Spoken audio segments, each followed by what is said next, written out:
Contar-vos que un dels motius que em va fer embarcar-me en aquest projecte, ja vaig començar fa uns mesos, en el mes de març, en les primàries, era acostar la institució europea a la ciutadania i motivar a la gent per a participar en aquestes eleccions, sobretot a la gent del nostre entorn. Crec que estem fent una bona campanya. La prova és que n'hi ha actes en qualsevol poble, en totes les comarques, i la gent està responent prou bé. Al final ha vingut gent.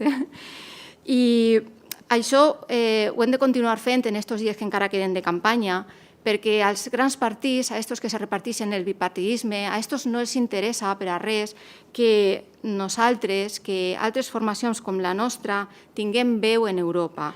No els interessa. I, de fet, fa uns dies sentirem que la Junta Electoral havia prohibit a la Unió Europea que la Unió Europea poguera instar a la ciutadania del nostre estat a anar a votar el dia 25 i l'excusa que els han donat des d'ací, des del nostre país, és que cal protegir l'abstenció. Des de quan a ells els preocupa protegir l'abstenció? Per què ho fan? Per què fan això? Perquè, evidentment, l'abstenció es va afavorir a ells, a aquests grans partits.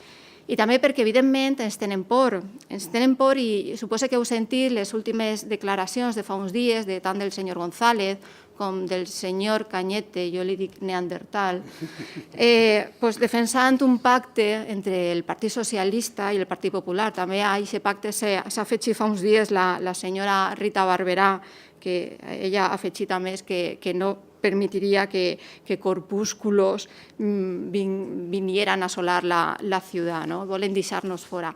Aleshores, es tenen por, i es tenen por perquè també manegen enquestes i manegen sondejos. No només es queixen als mitjans, sinó uns altres intents que ells tenen. De moment, a nosaltres ja ens donen un eurodiputat, un escó, i ja tenim quasi que afiançat a Jordi Sebastià al Parlament Europeu, però en aquests dies encara hem de treballar per afiançar-lo de veres i jo crec que inclús per a aconseguir un segon eurodiputat i situar a Flore Marcellesi o inclús a Àngela Labordeta en el Parlament Europeu. I tenim una tasca també molt important. Hem de convèncer als 22 milions de ciutadans i ciutadanes que no tenen pensat participar en aquestes eleccions europees. Als 22 milions ho anem a tindre difícil, però a la gent que tenim al nostre voltant hem d'animar-la. I hem de convèncer-la dient-li que Primavera Europea és el vot útil, i és el vot útil com ho és en l'Alcúdia, com ho és en les Corts Valencianes, amb els nostres diputats, i com ho és en el Parlament espanyol, que ja també hem situat a un diputat a Valdoví. I els hem d'explicar que en el Parlament Europeu també tindrem un eurodiputat que ens representarà molt bé.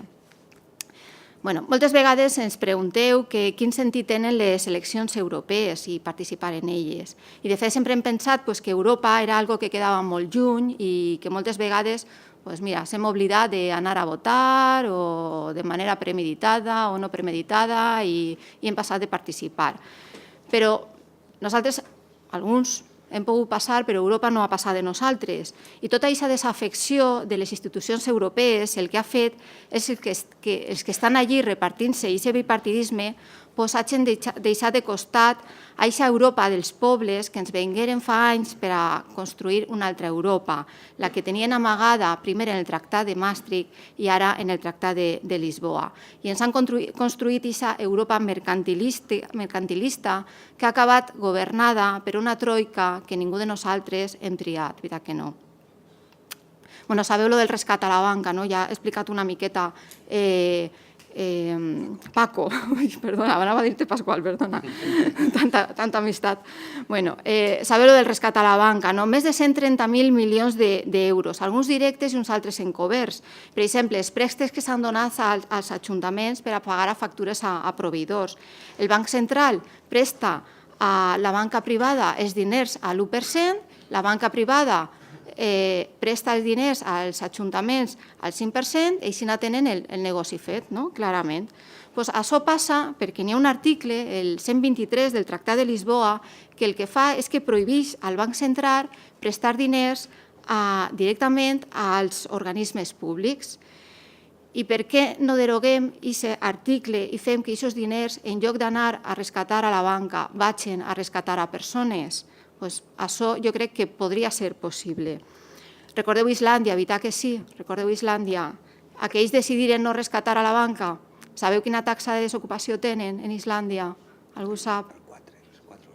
El 4%. Sabeu la que tenim així, no? El 25 o el 30%, el que ens diuen el 25, però estem molt per damunt. Inclús el primer ministre d'Islàndia va eixir l'altre dia fent unes declaracions dient que li semblava encara aquest 4% molt alt i que volien rebaixar-lo a un 2%. Ojalà tinguem així nosaltres governants que mirarem d'aquesta manera. El lema de la nostra campanya, per una Europa de les persones, perquè Primavera Europea anem a rescatar persones. I per això tenim propostes per a crear ocupació. Nosaltres no ens inventem xifres com feia ahir González Pons i deia que cada dia construïm en aquest país 7.000 llocs de treball. Nosaltres tenim un projecte. El nostre projecte es diu Green New Deal. Aquest projecte consisteix en una transició cap a una economia més justa, sostenible, respectuosa amb els límits del planeta. El futur ha quedat demostrat que no estava en la ratxola, i per això hem arribat on hem arribat, i aquests models ens han dut a aquesta crisi. El futur està en un altre model. I aquest model que nosaltres proposem és capaç de generar 6 i inclús 11 milions de noves ocupacions en el nostre país. Quin tipus d'ocupacions? Nosaltres apostem per treballs de qualitat i no per salaris més baixos. Volem un país innovador que aprofiti el talent de les persones joves, els que han de tornar i els que encara resistiu així al nostre país. Hem d'aprofitar el seu potencial i hem d'aprofitar els nostres recursos naturals. Nosaltres, des de Primavera Europea, el que fem és apostar per invertir en sectors com el sector de l'economia verda, en les energies renovables, l'estalvi i l'eficiència energètica, la rehabilitació d'edificis, la investigació, el desenvolupament, l'economia blanca, una economia enfocada a l'educació, a la cultura, a la sanitat, a la cura de les persones majors, les persones dependents. Una economia del bé comú. Amb aquests sectors podríem fomentar aquesta quantitat de treballs que vos he dit. I tenen una gran capacitat. Només les energies renovables generarien 2,5 milions de treballs i el sector de l'eficiència energètica generaria un altre milió de llocs de treball. Hem de reconvertir l'economia i hem de formar als joves i a les persones aturades perquè puguen accedir a aquests llocs de treball. I vosaltres vos preguntareu, però d'on anem a traure els diners per a ficar aquest projecte en marxa? Vaig a explicar-ho. Sabeu quants diners s'escapen per el forat de la corrupció i de les males pràctiques en les administracions? Nosaltres, així en València, coneguem molts casos. Sabem dels aeroports sense avions, les ciutats de les llums, les arts, de les ciències, de les terres mítiques i tot això. La Unió Europea ho ha quantificat en 120.000 milions d'euros. Sabeu quants diners es podrien recaptar si s'aplicara també la taxa Tobin a les transaccions financeres? En aquesta taxa es podrien recaptar 40.000 milions d'euros. I la més grossa. Sabeu quants diners n'hi ha en els paradisos fiscals? En estos on ha eixit avui que el senyor Cañete també té les seues empreses i com no podia ser d'altra manera utilitza el mètode del sàndwich. Este senyor sempre està rodejat de coses que tenen a veure en el menjar. En els paradisos fiscals es calcula que n'hi ha 20 bilions d'euros. Ara vos dic, tenim diners per a ficar en marxa el projecte que des de Primavera Europea proposem? Jo crec que sí. I després, i si a més de tot això implantem un salari mínim i un salari màxim a nivell europeu, perquè no n'hi ha que les diferències salarials que tenim en la Unió Europea. No podem tindre una Europa de dues velocitats, hem de tindre un marge i que tots els salaris estiguen dins d'aquest marge. I si implantem també una renda bàsica per a la ciutadania, una renda bàsica a la que tota persona tinga dret i tinga cobertes totes les necessitats bàsiques, independentment de la seva situació laboral i independentment de qui siga. Per a totes les persones, una renda bàsica. I per als joves, que parlàvem abans de la taxa d'atur, el 62% dels joves menors de 25 anys estan desocupats. Fa uns dies va ser una de les últimes propostes dels eurodiputats d'esta última legislatura. Van aprovar per a la futura legislació una proposta per a protegir els treballadors desplaçats a l'estranger. Però nosaltres el que volem són lleis que garantisquen el dret a treballar en la nostra terra i no tindre que migrar, que els nostres joves no hagin d'anar-se a altres països per a poder treballar.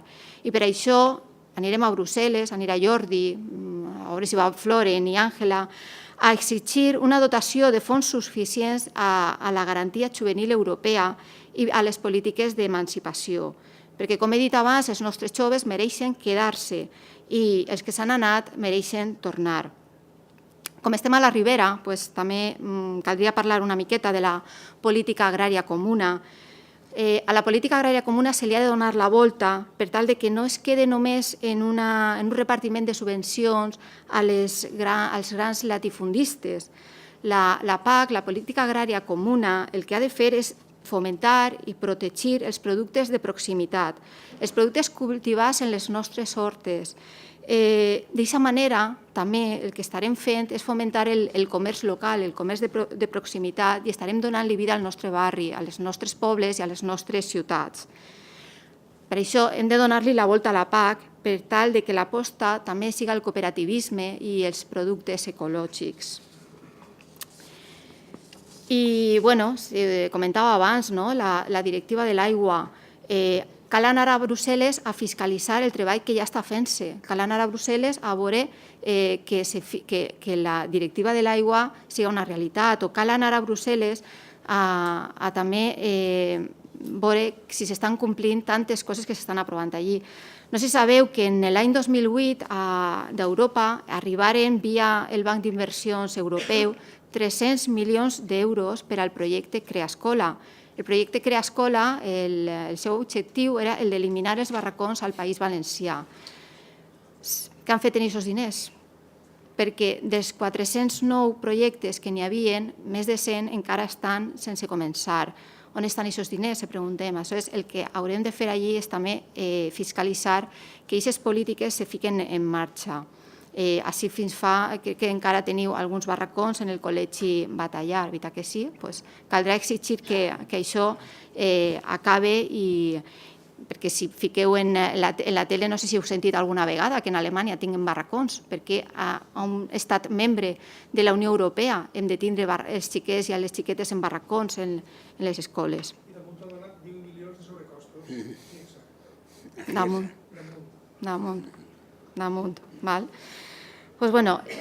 Després comentar-vos també que la nostra prioritat és la justícia social, com dèiem, l'economia verda, per a ficar fi a la desocupació i també a la discriminació.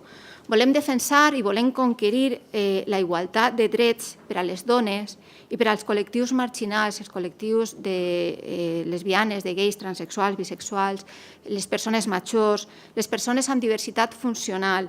Fa uns dies llegia un article que parlava d'unes ulleres violetes, que en el moment que te fiques les ulleres violetes comences a veure les desigualtats que realment ens envolten a les dones.